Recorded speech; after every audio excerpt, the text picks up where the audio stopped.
Hey guys, we're going to be doing a quick training on creating new leads in Salesforce. There's several ways to do that, but logging into your homepage of Salesforce, there is a leads option here at the top. So when we select that, there's a couple different ways we can create a new lead, but before we do that, we want to search to make sure this lead doesn't already exist in the system. The last thing we want is a bunch of duplicates of the same lead. So we're going to use a fake account or a fake lead, test communications. Not seeing them here as an account, a lead, or an opportunity, or a contact. We would also want to search the domain because it's pretty sensitive to the spelling.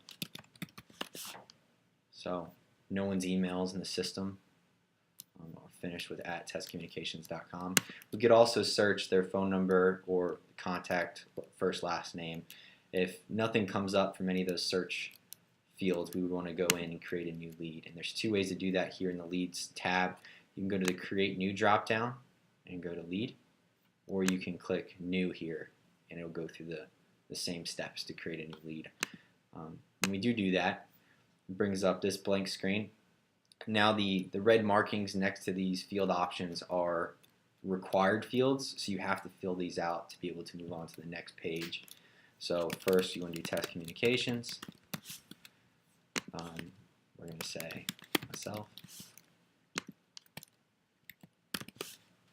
CEO, testcommunications.com. Email is RyanK@Rev.io. Put a quick phone number in here.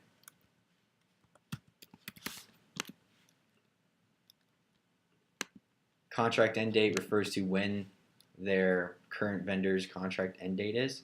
So if they tell you that, it's a good place to mark. Current billing platform is which competitor that they're on today. This is one of the most important fields that we track on leads. It allows us to do dedicated target marketing based on our competitors. CRM is who they're using for pre-sale or even post-sale CRM. That could be Salesforce, could be MasterStream, Microsoft Dynamics. If it was referred by a strategic partner, we've got a list of partners here. And then you would want to specify which rep from that strategic partner brought us this lead. Switch, we have a few options here for which switch they're using to help us understand which integrations that they can leverage.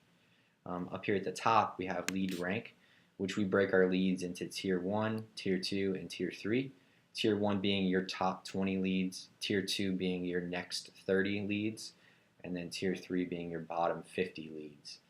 This gives you an idea of where to spend your time, and it's typically based on the size of the lead, revenue-wise.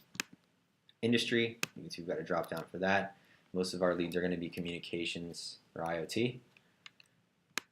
Lead status is extremely important. This lets us know if this is a qualified lead. If it's a bad lead, you're marking why it's a bad lead in the next field.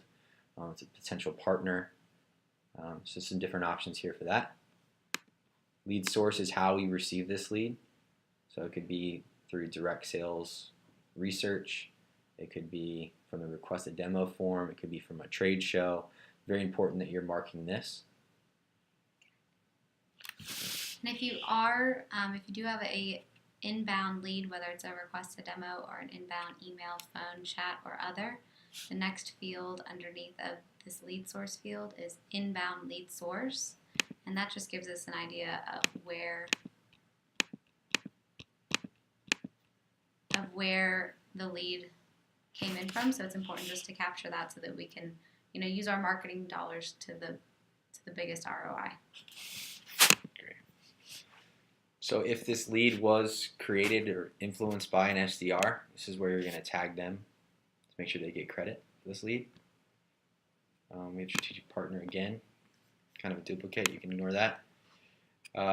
Social link is where you can embed a link to their LinkedIn, and if it is a bad lead, there's an option here for why it was a bad lead. And if you selected software missing capabilities, there's also a section for you to be more specific about that. But other things like number of employees at the company, expected revenue, these are all great fields to track on a lead. We also really want to be tracking the address, which is just a little bit further down.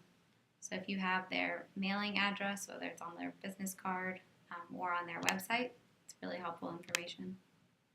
Great. Also here, we've got 3x3 research. for you to just, as you're doing research on these leads, as you're calling into them, you want to make sure that you're equipped with knowledge that can help you build a business case. Maybe it's partners that they're leveraging, or a trade show that they went to recently, or award that they have won. These are all great 3x3 research items that you want to add. Description, just a quick description of the company, what they do, what types of services they offer.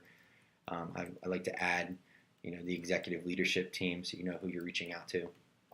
And then SDR research is where the SDRs are coming in and adding similar information, but from their own research. Okay. And that is it for creating a new lead. Thank you.